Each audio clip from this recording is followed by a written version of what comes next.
Hello parents, मैं doctor Vinay Kumar Shukla, paediatric health by doctor Vinay के इस वीडियो में आप सभी लोगों का स्वागत करता हूं। आशा करता हूं आप सभी लोग स्वस्थ होंगे और इसे पहचानते होंगे आप। जी हाँ, इसी शख्स की बात कर रहा हूं जो इसमें काफ़ी ज़्यादा पॉपुलर हो रहा है और इससे होने वाली बीमारी ने हॉस्पिटल में जो है काफ़ी ज़्यादा भीड़ बढ़ा रखी है। जी हाँ, मैं आज बात करूंगा इस वीडियो में इस मॉस्किटो के बारे में जिसका नाम है एडीज मॉस्किटो और इससे जुड़ी हुई एक बहुत ही गंभीर बीमारी डेंगू के बारे में। तो पहले मैं आप लोगों से रिक्वेस्ट करूंगा कि मेरे इस वीडियो को लास्ट तक देखें ताकि बहुत ही अच्छी और इम्पोर्टेंट जानकारियाँ आप लोगों तक इस बीमारी के बारे में पहुँच सकें। और मैं स्पेशली रिक्वेस्ट करूंगा उन लोगों से जिन्होंने मेरे चैनल को सब्सक्राइब नहीं किया कि मेरे चैनल को सब्सक्राइब करें और मेरे एफर्ट को अप्रिशिएट करें। आज के इस वीडियो को खत्म होने तक मैं चाहूँगा कि आप सभी लोग इस बीमारी से बहुत ही अच्छे से अवेयर हो जाएंगे। और जो फ़ोन बहुत सारे आते रहते हैं, बहुत सारे लोग पूछते रहते हैं किसी की बच्चे की डेंगू की रिपोर्ट पॉजिटिव आ गई तो डॉक्टर साहब उसे एडमिट करवा दें, डॉक्टर साहब उसको प्लेटलेट चढ़वा दें, डॉक्टर साहब हम घर पर क्या क्या चीज़ें कर सकते हैं, डेंगू की फीवर के क्या लक्षण होते हैं या किस तरह फैलता है। और स्पेशली इस मॉस्किटो के बारे में जिसके लिए मैंने बताया हुआ है एडीज के बारे में मैं बात करूँगा कि यह मॉस्किटो दूसरे मॉस्किटो से किस तरीके से अलग होता है और ये किस तरीके से ज़्यादा परेशानियों का कारण बनता है। तो चलिए समय न गंवाते हुए इस वीडियो को शुरू करते हैं और जानते हैं डेंगू फीवर के बारे में। सबसे पहले हम जानेंगे कि डेंगू फीवर होता कैसे है। डेंगू फीवर एक वायरल फीवर है जो कि एडीज एजिप्टाई नाम का एक मॉस्किटो होता है जिससे ट्रांसमिट होता है। वह एक संक्रमित व्यक्ति से दूसरे संक्रमित व्यक्ति में इस डेंगू वायरस को ट्रांसमिट करने में हेल्प करता है। स्पेशली जो फीमेल एडीज मॉस्किटोज होती हैं वो रिस्पॉन्सिबल होती हैं इस संक्रमण को फैलाने के लिए। और मैं चाहूँगा कि यहाँ पे मैं बताऊँ कि जिन लोगों को एक बार डेंगू हो चुका है बहुत ही ज़्यादा अवेयर रहने की ज़रूरत है उन लोगों को, उनको दोबारा डेंगू ना हो। क्योंकि ऐसा कहा जाता है कि मेडिकल फील्ड में जब सेकंड डेंगू या सक्सेसिव डेंगू की फीवर का अटैक होता है तो ऐसे पर्सन में कॉम्प्लिकेशंस या फिर सीरियस इलनेस होने का जो रिस्क होता है ये दूसरे पर्सन के कंपेरिजन में थोड़ा ज़्यादा होता है। डेंगू मॉस्किटो जिसकी मैंने अभी आपको फोटो दिखाई थी, एक बार फिर से देखिए इस फोटो को। यह है एडीज एजिप्टाई मॉस्किटो, यानी कि यह मच्छर ही रिस्पॉन्सिबल होता है इस डेंगू वायरस को ट्रांसमिट करने के लिए। तो इस मच्छर की क्या खास बात है, कैसे दूसरे मच्छरों से अलग है, इसके बारे में जानेंगे। डेंगू मॉस्किटो को जो कि एडीज मॉस्किटो होता है उसको टाइगर मॉस्किटो बोला जाता है। यह उसके बॉडी के अपीयरेंस की वजह से बोला जाता है। आप देख सकते हैं फोटो में कि यह मॉस्किटो जो होता है बिल्कुल ब्लैक ब्राउन कलर का होता है। उसके शरीर पे जो पिक्यूलियर वाइट कलर के बैंड होते हैं यही रिस्पॉन्सिबल होते हैं इसके टाइगर मॉस्किटो नेम के लिए। और सबसे खास बात ये होती है कि ये मॉस्किटो बहुत ही फास्ट फ्लायर्स होते हैं। इनकी जो फ्लाइट रेंज होती है वो अराउंड 90 to 100 मीटर्स ही होती है। यानी कि आपके आसपास के एरिया में अगर किसी एक बंदे को संक्रमण हुआ है तो उससे 100 मीटर की रेंज में रहने वाले जो लोग हैं उनको ये बहुत ही आसानी से प्रभावित कर सकता है। यह मॉस्किटो दिन के समय में ज़्यादा एक्टिव रहता है, यानी कि सनराइज होने के 2 से 3 घंटे के बाद से लेकर के सनसेट होने के पहले 1 घंटे तक ये मॉस्किटो डे एक्टिविटीज़ में बहुत ही ज़्यादा एक्टिव होता है। काटने का इसका जो पैटर्न होता है ये भी बहुत पेक्यूलियर होता है। खास बात होती है कि यह मॉस्किटो घुटने से नीचे और एल्बो से नीचे के एरिया में जो एक्सपोज एरिया होते हैं इन एरिया को बहुत ही इजीली टारगेट करता है। और आप देखेंगे कि दूसरे मॉस्किटोज के कंपेरिजन में ये बहुत ही क्विक होते हैं, मतलब आप इनको जल्दी मार नहीं सकते। जब तक आप मारने की कोशिश करेंगे ये उड़ चुके होंगे। इनकी फीडिंग हैबिट के बारे में बताना चाहूँगा कि इनकी एक मील को पूरा करने के लिए इनको 2 आदमियों की ब्लड की खुराक की जरूरत होती है। यानी कि अगर किसी एक व्यक्ति को डेंगू का संक्रमण हुआ है तो यह बहुत ही आसानी से उस पर्सन का ब्लड ले करके दूसरे व्यक्ति में डेंगू के संक्रमण को आसानी से ट्रांसमिट कर सकते हैं। ये अपने अंडे को साफ सुथरे पानी में जहाँ पे पानी कलेक्ट हो जाता है, स्पेशली जो मानसून का सीजन होता है जहाँ पे हमारे घर में वेरियस आइटम्स होते हैं उनके बारे में मैं अभी बताऊंगा। उन आइटम्स में जो फ्रेश वाटर कलेक्ट हो जाता है वहाँ पे ये अपने अंडे जो होते हैं वो देते हैं और तकरीबन 5 से 7 दिनों में वो अंडे जो होते हैं वो एडल्ट में कन्वर्ट हो जाते हैं, एडल्ट मॉस्किटो में कन्वर्ट हो जाते हैं और इस तरीके से ये अपनी पॉपुलेशन को बढ़ाने का काम करते हैं। अब जानते हैं डेंगू फीवर और उसके लक्षणों के बारे में। डेंगू फीवर को बोन ब्रेकिंग फीवर भी बोला जाता है, यानी कि यह ऐसा बुखार होता है इसमें बच्चों को बहुत ही तेज बुखार आता है और उसके साथ में उनकी मांसपेशियों में, उनकी हड्डियों में बहुत ही ज़्यादा दर्द होता है। ऐसा लगता है कि हड्डियाँ टूट रही होती हैं।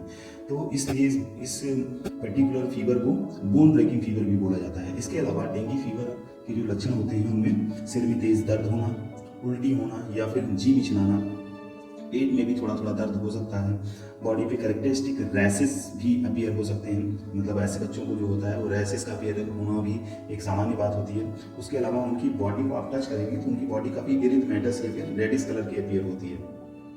उसके अलावा जो दूसरे लक्षण होते हैं डेंगू के, उसमें बॉडी के डिफरेंट साइड से हल्की हल्की सी ब्लीडिंग हो सकती है, और हो सकता है कि बच्चा आपका जो है एक बहुत ही क्लासिक कंप्लेन आपको करे कि उसके आँख के पीछे के हिस्से में दर्द हो रहा है, जिसको हम मेडिकल टर्म में रेट्रो ऑर्बिटल पेन बोलते हैं। आंखों को बंद करके प्रेस करने पे आंखों के पीछे के हिस्से में काफ़ी तेज दर्द महसूस होता है। तो यह सामान्य लक्षण हो सकते हैं, शुरुआती लक्षण हो सकते हैं डेंगू के। यानी कि एक बार मॉस्किटो बाइट होने के बाद में ये लक्षण तकरीबन 5 से 7 दिन, जो इंक्यूबेशन पीरियड का टाइम होता है, 5 से 7 दिन का समय लेते हैं अपीयर होने के लिए। तो अगर किसी भी बच्चे को जो भी अभी मैंने प्रमुख लक्षण बताए थे डेंगू फीवर के, अगर उनमें से कई सारे लक्षण आपके बच्चे को मैच कर रहे हों तो हमें क्या करना चाहिए? देखिए, सबसे पहले तो डेंगू अगर मान लीजिए सस्पेक्ट करते हैं तो डेंगू को ब्लड इन्वेस्टिगेशन से क्लिनिकल सिम्टम्स मिलने पे ब्लड इन्वेस्टिगेशन करवा करके NS1 एंटीजन या IgM डेंगू एलाइजा करके कंफर्म किया जाता है। और एक बार डेंगू के इन्फेक्शन के कंफर्म हो जाने के बाद में हम घर पर क्या क्या चीज़ें कर सकते हैं। मतलब अगर आपके बच्चे की डेंगू की रिपोर्ट पॉजिटिव आ गई है तो क्या सभी बच्चों को हॉस्पिटल में एडमिट कर देना चाहिए? बिल्कुल नहीं, ऐसा ज़रूरी नहीं है। बच्चों में कुछ खास सीरियस लक्षण दिखने पे ही उनको हॉस्पिटल में एडमिशन की ज़रूरत पड़ती है, या फिर बच्चों में कुछ खास लक्षण दिखाई देने पे ही उनमें कभी कभार ब्लड प्रोडक्ट्स वगैरह भी ट्रांसफ्यूज करने की ज़रूरत पड़ सकती है। तो मैं रिक्वेस्ट करूँगा पेरेंट्स से कि अगर आपके बच्चे की ब्लड की रिपोर्ट में डेंगू पॉजिटिव आया हुआ है तो अननेसेसरी अपने डॉक्टर पे फोर्स ना करें कि वो बच्चे को एडमिट करें और सारे के सारे बच्चों को एडमिशन की रिक्वायरमेंट होती है इससे, क्योंकि इस समय हॉस्पिटल्स मेडिकल कॉलेजेस में जितने भी बेड हैं वो तकरीबन इसी की वजह से फुल हो चुके हैं। तो इसलिए जो सीरियस बच्चे होते हैं, जो सीरियस पेशेंट्स होते हैं, उनको बेड की रिक्वायरमेंट जो है ना वो ज़्यादा ज़रूरी है।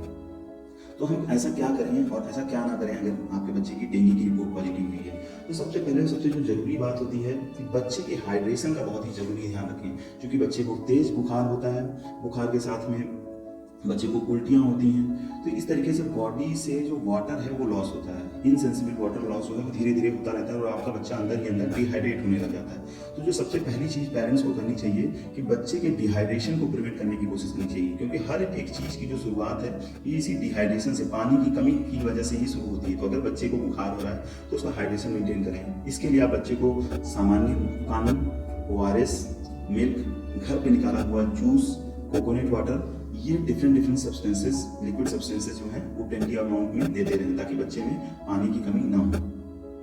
बच्चे को बुखार हो रहा है, तेज बुखार हो रहा है तो जरूरी है टेम्परेचर चार्ट को मेंटेन करें, और जब भी बच्चे को 100 या 100 से ज़्यादा टेम्परेचर रीडिंग आती है तो आप उसको पैरासीटामॉल एवरी 5 to 6 आवरली दें। यहाँ पे मैं बताना चाहूँगा कि अपनी मर्जी से कोई भी एंटीबायोटिक या फिर कोई भी NSAIDs, स्पेशली जो ब्रूफेन होता है, डाइक्लोफेनेक होता है, ऐसी कोई भी दवाइयों को बच्चों को ना दें, क्योंकि डेंगू में ऑलरेडी रिस्क होता है ब्लीडिंग का और ये दवाइयाँ ब्लीडिंग को और ज़्यादा बढ़ा सकती हैं। तो paracetamol is the drug of choice for the fever in dengue. आप बच्चे को हर 5 से 6 घंटे पे दें। अगर बच्चे को तेज बुखार रह रहा है तो आप बच्चे को सिंपल टैप वाटर से स्पॉन्जिंग कर सकती हैं। ये स्पॉन्जिंग बच्चे की बॉडी के टेम्परेचर को कम करने में हेल्प करेगा।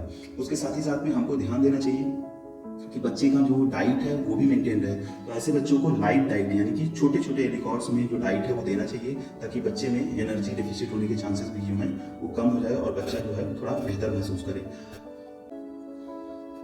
कौन कौन से साइन और सिम्टम्स जो हैं डेंगू में डेंजर साइंस कहलाते हैं, यानी कि हमें कौन कौन से साइन सिम्टम्स के बारे में बच्चे में देखते रहना चाहिए और उन साइन सिम्टम्स के अपीयरेंस पे हमें तुरंत अपने डॉक्टर पीडियाट्रिशियन से कंसल्ट करना चाहिए और बच्चे को एडमिट करने की ज़रूरत पड़ सकती है। तो इसमें सबसे पहला जो साइन होता है वो होता है एब्डोमिनल पेन। ऐसे बच्चों को पेट के ऊपरी हिस्से में या फिर दाहिने हिस्से में तेज दर्द महसूस होता है। दूसरा डेंजर साइन है बच्चे को लगातार उल्टियाँ होना। इस तरीके से उल्टी होने से बच्चे की बॉडी में पानी की कमी हो सकती है। तीसरा जो डेंजर साइन रह रहा होता है वो बच्चे के शरीर में सूजन का दिखाई देना, या फिर बच्चे को सांस लेने में तकलीफ अगर होने लग जा रही है तो ऐसे बच्चे को हमें तुरंत भर्ती करने की जरूरत होती है। बच्चे को बॉडी में अलग अलग जगहों से अगर ब्लीडिंग मैनिफेस्टेशन हो, जैसे नाक से खून आ रहा हो, बच्चे का पेशाब लाल रंग का हो रहा हो, इसके अलावा बच्चे की जो लैट्रिन है उसका कलर लाल या काले रंग की अगर लैट्रिन बच्चे को हो रही है, बच्चा आपका काफ़ी ज़्यादा सुस्त रह रहा है, बहुत ही इरिटेबल है, कुछ भी खा पी नहीं रहा है, तो ये इसके अलावा बच्चे में पीलिया अगर दिखाई दे रही है, तो ये सारे वो लक्षण होते हैं जिसमें बच्चे को हमें भर्ती करने की ज़रूरत पड़ती है और उसको आईवी फ्लूइड दे करके और आईवी ट्रीटमेंट दे करके देखभाल करने की ज़रूरत पड़ती है। तो सभी बच्चों को एडमिशन की ज़रूरत नहीं होती है। अगर रिपोर्ट पॉजिटिव आई है तो जैसा कि मैंने शुरुआती उपचार बताया कि आप उनको करते हुए डेली बेसिस पे बच्चे की प्लेटलेट की जांच करवाते रहें और पैक से वॉल्यूम को देखते रहें और अपने डॉक्टर से जरूर सलाह लेते रहें, क्योंकि वो आपको बताएगा कि आपके बच्चे की प्लेटलेट काउंट जो है वो क्या है और इसमें क्या करना चाहिए। हर बार रेनी सीजन में या मानसून के जो सीजन रह रहा होता है इसमें पानी का कलेक्शन अलग अलग जगहों पे हो जाता है। हमारे घरों में स्पेशली जो पुराने टायर होते हैं, टिन कंटेनर्स होते हैं, जो वॉश बेसिन वगैरह होती हैं, फ्लावर वॉश वगैरह होते हैं, टूटे हुए कुछ गमले वगैरह होते हैं, तो इनमें जो पानी है टेरेस पे भी कहीं पर भी पानी जो है वो आसानी से कलेक्ट हो जाता है और इसी में ये मॉस्किटो अपने अंडों को लार्वा में कन्वर्ट करके एडल्ट में कन्वर्ट हो जाते हैं। तो इनकी तादाद बहुत ही तेजी से बढ़ती है। तो इस समस्या को खत्म करने के लिए, प्रिवेंशन के लिए जो इम्पोर्टेंट मेजर है उसमें सबसे इम्पोर्टेंट चीज़ है कि अपने आसपास पानी ना इकट्ठा होने दें। एक बहुत ही सामान्य तौर पे देखने को मिलता है, जो कम्युनिटी में लोग रह रहे होते हैं, ये उनकी कंबाइंड रिस्पॉन्सिबिलिटी है। किसी एक व्यक्ति के ऐसा करने से चीज़ें सही नहीं होंगी, क्योंकि अगर कम्युनिटी में सभी लोग ऐसा नहीं करेंगे और किसी एक फैमिली में अगर किसी को डेंगू पॉजिटिव होगा तो 100 मीटर की रेंज में रहने वाले जो लोग हैं वो सभी प्रोन होंगे उस इन्फेक्शन को एक्वायर करने के लिए। तो यह पूरी कम्युनिटी की रिस्पॉन्सिबिलिटी है। अपने आसपास बिल्कुल भी पानी इकट्ठा ना होने दें। स्पेशली समय समय पर मानसून के टाइम पे फॉगिंग करवाते रहें ताकि जो मॉस्किटो पनप रहे हैं वो खत्म हो जाएं। अगर आपके घर में छोटे बच्चे हैं तो आपको ज़रूरी है इस शाम के समय में जो खिड़की और दरवाजे हैं उनको बंद रखें ताकि मॉस्किटो आपके बच्चों को घर में अफेक्ट ना करें। और चूँकि बच्चे स्पेशली 3 बजे से 6 बजे का टाइम जो होता है इसमें बच्चे ज़्यादा एक्टिव होते हैं, बाहर आउटडोर एक्टिविटी वगैरह करते हैं। तो अगर बच्चा आपका बाहर जाता है तो उसको फुल पूरी बाहीं के पूरे आस्तीन के कपड़े पहनाएं, फुल स्लीव्स के कपड़े पहनाएं और मॉस्किटो नेक पे, पैरों पे, पंजों पे, इस पे लगा करके तभी बाहर जाने दें ताकि इस मॉस्किटो बाइट को प्रिवेंट किया जा सके। इसके अलावा आप सभी लोग रात में सोते समय मॉस्किटो नेट का इस्तेमाल कर सकते हैं, लेकिन आमतौर पे ये मॉस्किटोज जो होते हैं डे टाइम में ज़्यादा करते हैं, लेकिन फिर भी प्रिकॉशन के लिए आप सभी लोग नाइट टाइम में मॉस्किटो नेट्स का भी इस्तेमाल करें। पैनिक करने की ज़रूरत नहीं है। प्लेटलेट काउंट जो हैं वो कम हो सकते हैं, जो कि डेंगू में बहुत ही सामान्य है। प्लेटलेट काउंट 1 लाख के नीचे जाने को जनरली मेडिकल टर्मिनोलॉजी में थ्रोम्बोसाइटोपिनिया बोला जाता है। तो अगर कोई भी प्लेटलेट काउंट है वो एडमिशन का क्राइटेरिया नहीं होता है। हो सकता है कि आपके बच्चे का प्लेटलेट काउंट 1 लाख के ऊपर हो लेकिन बच्चे में डेंजर साइंस अपीयर हो रहे हों, तो ऐसे बच्चे को भी भर्ती करने की जरूरत पड़ सकती है। और हो सकता है कि आपके बच्चे का प्लेटलेट काउंट 30,000 40,000 हो और उसमें कोई भी डेंजर साइन नहीं हो, तो ऐसे बच्चे को एडमिशन की जरूरत नहीं पड़ सकती है। तो ये दोनों चीज़ों को क्लियर करके चलें और जो भी मैंने आपको सलाह दी है उसको फॉलो करते हुए अपने बच्चों का ध्यान रखें। मैं आशा करता हूँ आप सब आज दी गई जानकारी से काफ़ी संतुष्ट होंगे और आप इस वीडियो को अपनी कम्युनिटी में शेयर करेंगे ताकि बहुत सारे लोगों तक ऐसी इंफॉर्मेशनल वीडियो जो है वो पहुँचती रहे। तो अगर आपको आज का वीडियो पसंद आया हुआ है तो मेरे एफर्ट को प्लीज़ अप्रिशिएट करें, मेरे इस वीडियो को लाइक करें और मेरे चैनल को सब्सक्राइब करें ताकि आगे भी आपके लोगों तक ऐसी इंफॉर्मेशनल वीडियोज़ पहुँचती रहें। बहुत बहुत धन्यवाद।